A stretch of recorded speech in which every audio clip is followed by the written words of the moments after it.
Welcome to the Expert Speaker Podcast. We have TikTok famous ICU head Dr. K. Welcome to the Expert Speaker Podcast. Majeed, let me tell you something. I've been amped up about this conversation for a long time. You came and you spoke to a group with Samantha. That energy, my fellow local Ottawa connection. I think this is going to be magical, my friend.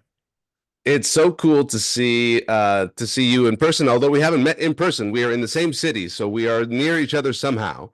But You're going to become. We're going to meet. You're coming to our book launch at the end of May, May 26th. Oh, great! Yeah, we're going to get you that invitation. We have to meet in the flesh for sure.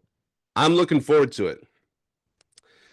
You know, you have this presence on camera that so many people wanted to see more of, followed, and liked. And this thing called TikTok that came out pretty recently, you got on there and a lot of people saw your videos during the pandemic about health. And you're a doctor, often I think in a doctor clothes, giving like kind of health tips. And I remember I followed.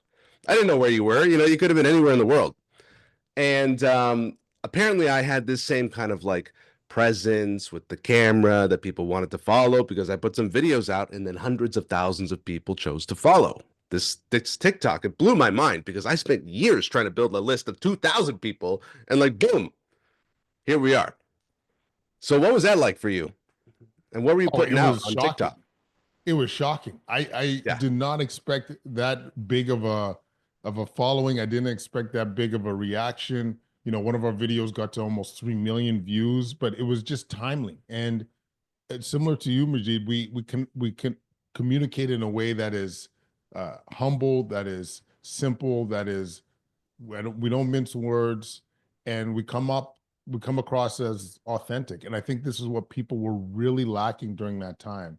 And so this has been such an amazing journey. And I got to tell you, it's been life-changing in the sense that I got into medicine to try and help people get through illness. I wanted to be able to provide compassionate care.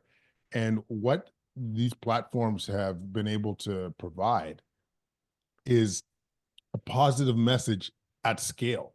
Like I don't know, like one of my favorite moments now as a doc and doing things like this is when you get that call or you get that text message saying, mom is now offered diabetic meds because of that message that you came across from your podcast, from your book, whatever it might be. Like that, when you could affect lives at scale, like that is powerful. That is majestic. So this is why I'm on now. This is why I keep doing what I do, and we're going to change lives together, brother. Amazing. Yes, some simple idea that people can put into action and change their life. In your case, health tips during a pandemic. And as I understand it now, you've been speaking on stages. People are asking you to speak to business leaders and about health. And I'm curious, there's so much health information out there. If you had a stage with a room full of business leaders, what would be like the main message for you that you would want to give this audience? The main message is, like, a lot of those business leaders, they're lost. They are overwhelmed with decision making about where to go, about their own health. They're not sleeping. They're not getting to the gym. They're gaining weight. They don't know what to eat. And what we've been able to distill is just the simplest ways for them to be a high performer. That is finding your purpose. Like, why are you doing this gig? What drove you to it? Connecting truly with your values when it comes to that connection. And when it comes to your own health, like where you got to focus on nutrition, how you focus on stress management, what exercises are going to give you biggest bang for your buck. And then also the need for connection. Excuse me, like how we connect, especially as busy entrepreneurs, as busy executives.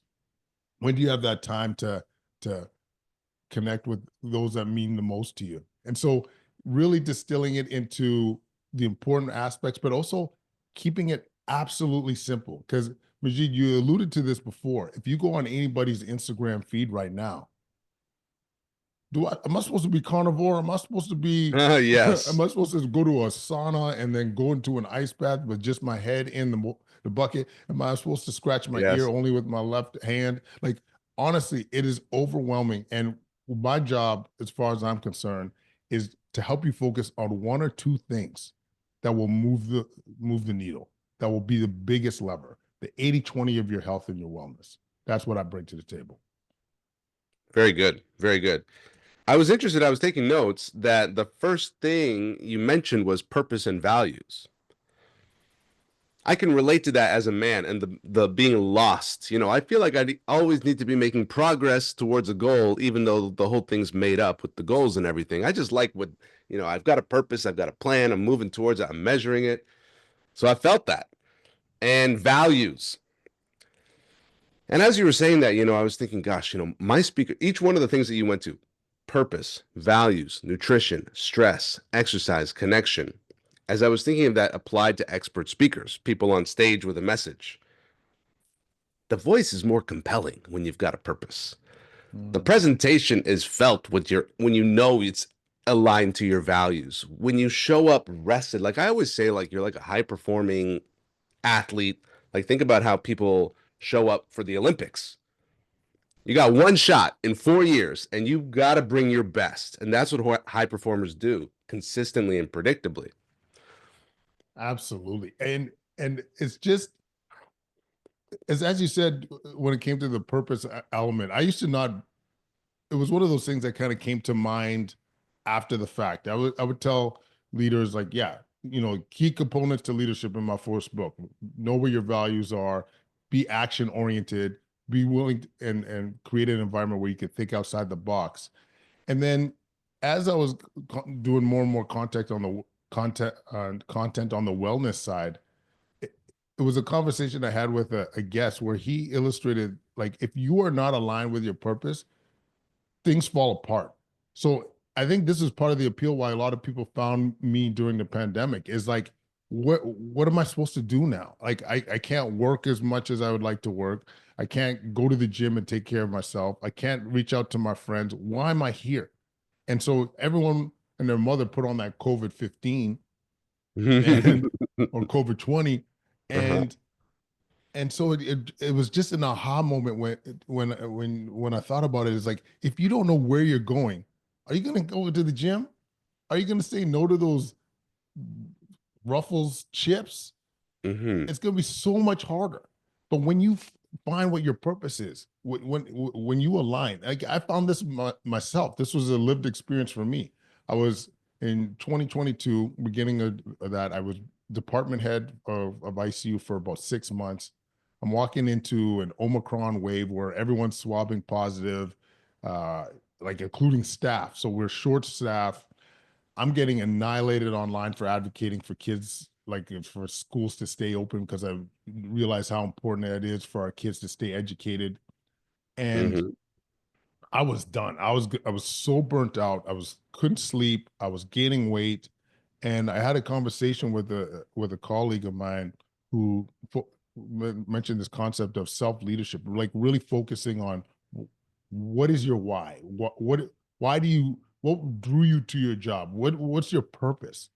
And so then I start to really connect with that purpose in multiple ways. At work, I would make the time to connect with families and their patients because that was a big driver for me, like really appeasing their fears. This is why I got into medicine in general. And then when it came to the advocacy, I went all in with the kids. I was like, I am going to do my best to advocate for those kids because that's my values. I stick up for those that can't stick up for themselves. Justice. And I got to tell you, start to sleep better. Weight started to come down. I Cool. just felt more aligned and everything started to come together again. And so this is why that purpose piece, Majid, is so important and it's got to be paramount. Ah, thank you for expanding on my favorite part so far. This purpose as a healing with purpose. It's like healing the body, losing weight, getting the energy back. And what did we change? One thing, we changed the purpose. And Right. as you were talking about like resisting the chips and just making the decision to go to the gym, um,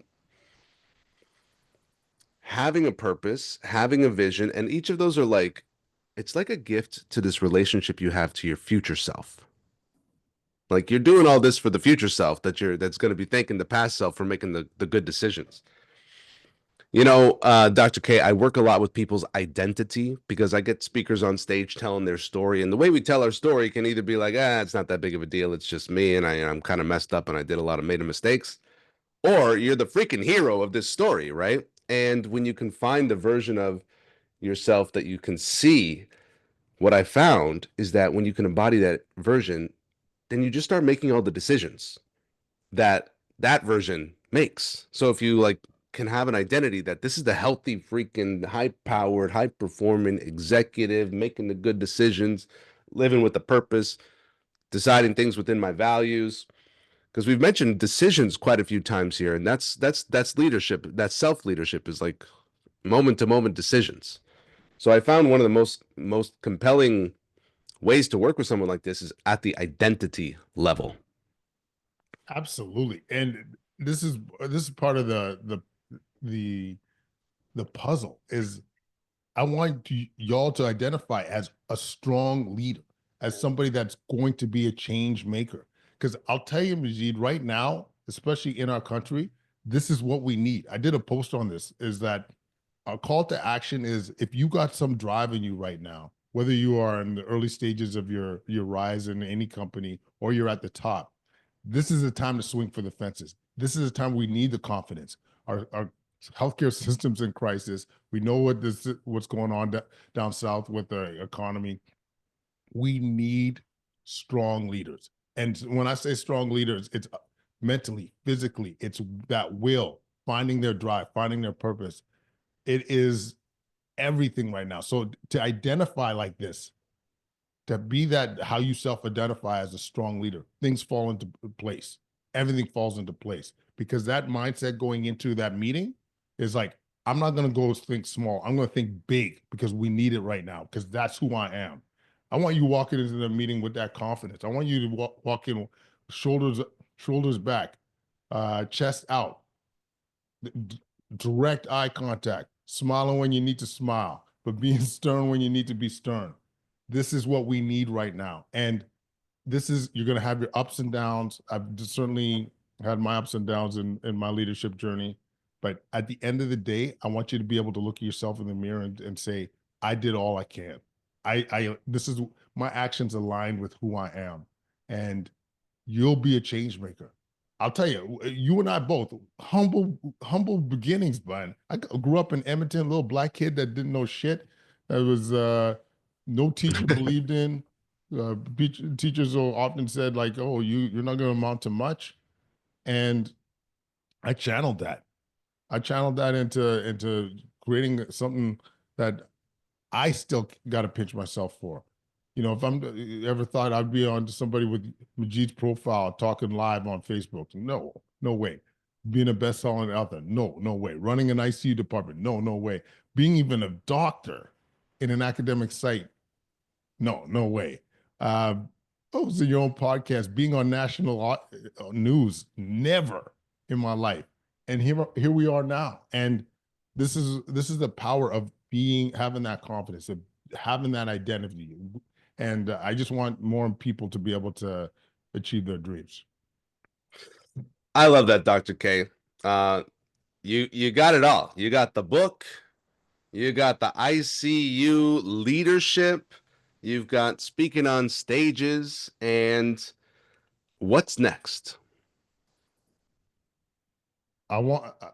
That's a great question, Brigitte. And I gotta say, until I talk to people like yourself and having my own coaches and stuff, I used to just kind of go with the flow, and now I'm starting to become more purposeful and really thinking about where I want to go. And at this time, it's about building that personal brand so that we can get that positive message into as many hands as possible.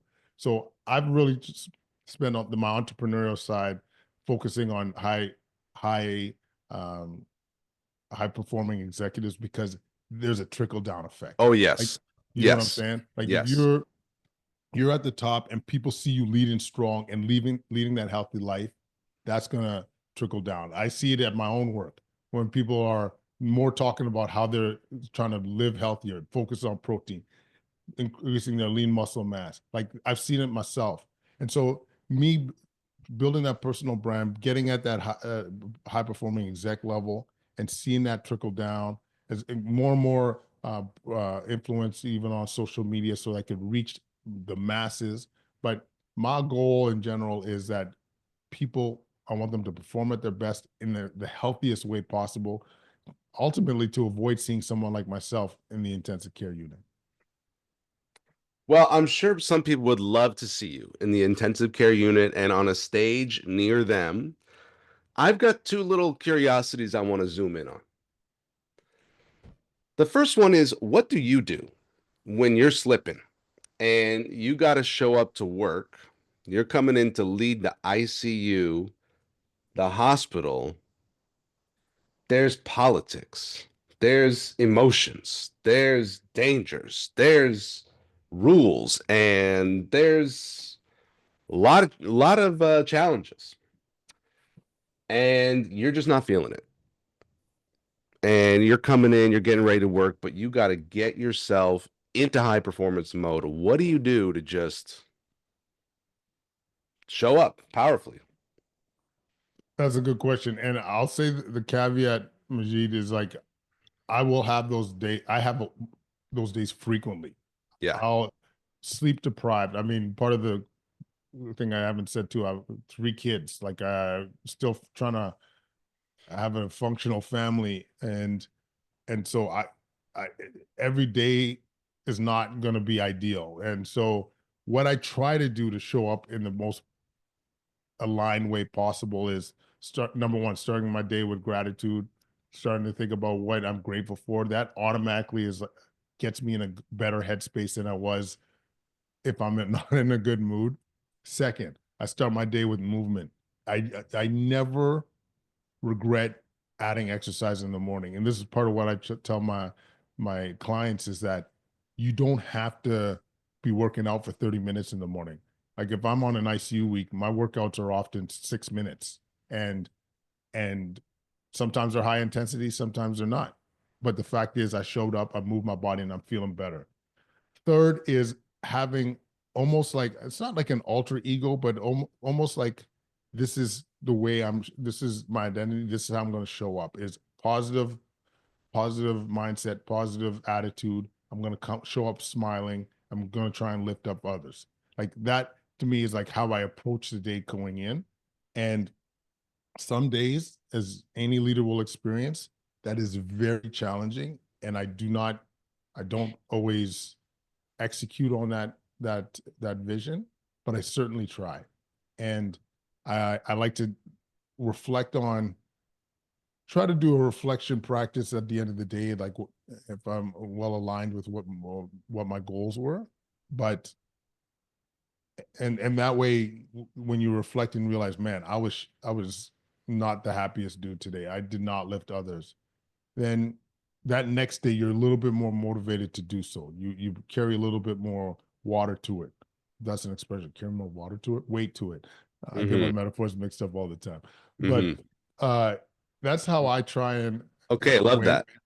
So And morning movement, morning gratitude, having the identity of I'm a positive person, I'm a smiling person, I lift up others, that's who I am, and then reflecting at the end of the day.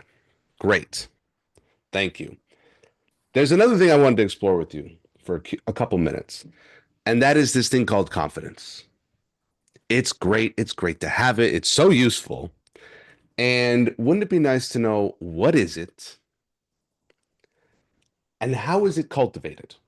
I have developed some thoughts on this, and I'd love to hear yours first and share mine. What is confidence and how is it cultivated? yeah, great question. In terms of what is confidence, I guess it's the way, it's your mindset in terms of in terms of there's a maybe this is maybe more of my my own personal definition is how can you how how aligned are you with your authentic self? Like, can you stay aligned with your who you truly are? Because I think when you when you're in a multiple situations, like you and I, especially as ethnic folk, when you go into these meetings, these encounters, you feel like you got to show up in a certain way, right? Like at least that's the way I grew up. You gotta, all right, Jim, nice to talk to you. Thank you. Like you gotta like not necessarily talk the way you would normally talk. Hmm.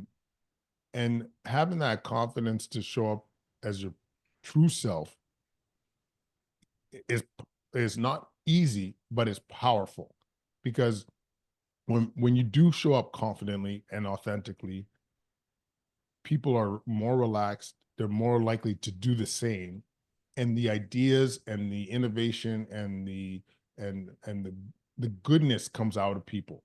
So I highly encourage the authentic piece for people to show up authentically, and that takes reps. So like how to do that, to how to bring that out in yourself or in other people. That's just like the amount of repetition that you show up that way. So I always just say like, as many meetings as you can. Did you say what you were actually thinking, or did you just say what they think they needed to hear? I And see. every time you tick that box, I'll tell you, it gets easier and easier and easier. So you're building more and more of that confidence. And the way I do that as a leader for my group is that it's a no judgment space. Like I really think one of the things that we got to do is you want to embrace diversity of opinions, embrace diverse ideas. So really when someone brings up an idea, even if you don't agree with it, you you bring it, give them the space to clarify, to illustrate why it might be a good idea. And so yeah, I think from a confidence perspective, to answer you directly, it's really being able to show up as your most authentic self. Fantastic. Love that definition. And it's very different from the thought that I had about what confidence is. I'm curious to hear And yours. yeah, so this just to reflect back to you, what I heard is like confidence is that when you can be authentic, you can be true, you're saying what you really mean, and your demeanor is just you. It's not some sort of made up character that you're trying to act like something to be more effective. You're just being yourself. That's confidence. Amen. Great. Well, confidence to me is somehow related to fear, and fear of the unknown, and fear to take action, and fear to move forward, and fear to go after requires courage.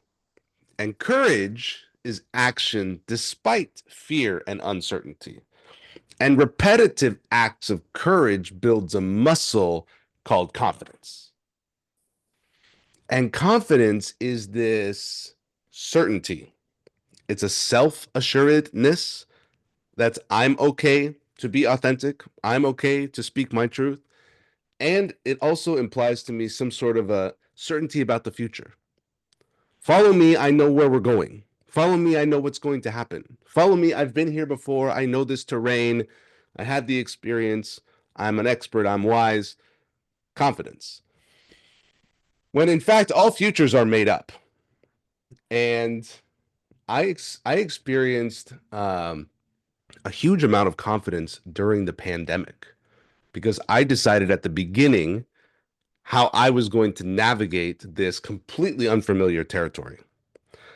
And the people who followed me were really drawn to this confidence and certainty that I had in that time. I knew what I'm going to do. I knew how I'm going to move forward, and I had people to guide and lead. So I had this like kind of, I've been told people experience me as confident. Sometimes people experience me as arrogant. But there are certain domains where I feel like I have some mastery and experience and some self-made certainty. I think all the Mhm. certainty is self-made. But this is what confidence means to me. It's this kind of certainty, it's this kind of self-assuredness, and it's cultivated by acts of courage so that you have an identity of I do scary things and I trust myself to take action in scary times even. I mean, I like that a lot. Like directly linking that to courage, which I think is once again a muscle that we all need a little bit. Creative courage, courage to move forward on all the stuff that we're talking about, to be honest with you. Yeah. And it's one of the I mean, it's even part of the title of my first book is like finding the moral courage to do the right thing. Like I think it's such a valuable tool and really harnesses true leadership. So I think Unapologetic Leadership is the mhm, best-selling book by Dr. K. Subtitle is Having the Courage, Finding the Moral Courage to to do Do the the right Right thing. Thing. Yeah.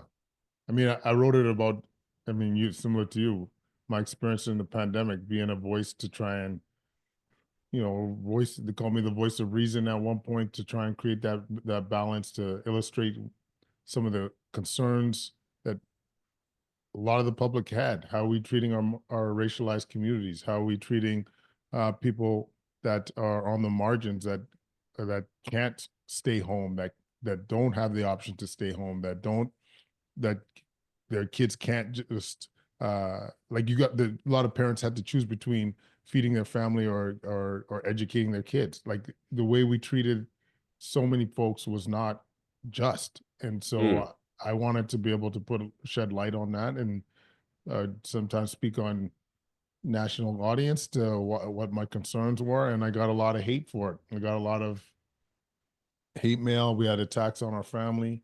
But would I change a thing? Never. I Wow. my I get emotional thinking about it, and I might get a little verklempt here just thinking about um like I always act like my boys are watching. Like when I'm in that Hmm. meeting, when I'm talking to that national audience and saying why I think we need to address the mental health of our kids. My boys were watching and said like, Dad, are you going to speak your truth, or are you just going to try and play the safe route? And I couldn't play the safe route. And so this was a book on how to lead with courage, how to lead, how to be unapologetic when it comes to leading, especially when you're leading from your values, not fear. Because what I saw during the pandemic was a lot of fear-based decision making that was unacceptable to me, was not right. And so I wanted to be to put paper to thought to paper and provide a roadmap for our youth too, that are future leaders, which I didn't want them to think this was the way that you lead from fear. I wanted to say this the opposite, boys. I'm saying boys because I'm thinking my kid. I have three sons. Um, Hmm. you do it from your morals, from your values, and do it courageously, and great things will happen. Like we're talking today because we stuck our necks out, and even the other day, I was at a hockey tryout, and the mom came to me in tears, saying, "Thank you for your messaging. It got me through the pandemic." And when I think about all the judgment, all the hate that came through, but when you get messages like that, made it all worthwhile. Fantastic. And many more messages to come, I'm sure. I love how we started the conversation with how amazing it is that we have these tools now, our phones, the TikToks, and all the other things that scale positive messages. I think that's what you said. And it's true. And, just simple ideas. I shared just some of my favorite questions. Like, if you're ever in a job interview and they say, "Do you have any questions?" Ask them this one. Let's say you decide to hire me and I do an amazing job. And a year from now, we're having my 1 year review, and you're telling me that hiring me was the best decision you ever made. What would have to happen between today and a year from today for you to feel like hiring me was the best decision you ever made? It's a very powerful question. And I just put it on a TikTok and I posted it. And it got like so many views and so many comments, and so many of the comments are like, dude, I got the job. Thanks. The question worked, you I've know? seen this. Now that I think about it, I've seen this. Yeah, it's a hell of a question. Yeah. Yeah. In fact, I'm planning a new TikTok series at some point called Great Question, because questions are my favorite use of words, as a matter of fact. Very powerful. So, speaking of questions, Dr. K, how can people get a hold of you to follow you, to learn from you, to hire you, to bring them to their stage, and to get your book? Amazing. The simplest way, and first of all, thank you for the opportunity, Majeed. Like, you're a game changer. You're lifting people. Like, this is more of what we need. So anything I could do to amplify your game, the door is open, brother. Fantastic. Um, Thank you. but it's if you go to drquadro.ca, that's all our links are there for speaking, uh for uh for clients. Our socials are all there. If directly, if you're looking down on Instagram, TikTok, Facebook, YouTube, if you go at Quadcast, KWADCAST. um Both books are on Amazon, but you could also, there are links to it on our website as well. One's And called Unapologetic Leadership. What's the other book called? prevention over prescription, and Very good. that was just the main. It was one of my most famous posts on TikTok. That title, prevention over prescription, and this is where I think we need to go. Invest in Great. prevention, folks. And our podcast is named the same, the book's named the same, and we're gonna we like on the show. I call it changing the boogie, because the boogie's got to change. We got to change the narrative, folks. Cool. Cool. And it comes back to the story. We changed the story. Very good. Absolutely. All right. So you've got the links. We're going to make sure everything's linked here. Thank you for your great contribution here today, Dr. K. Thank you for being a guest on the Expert Speaker Podcast. Thank you, brother.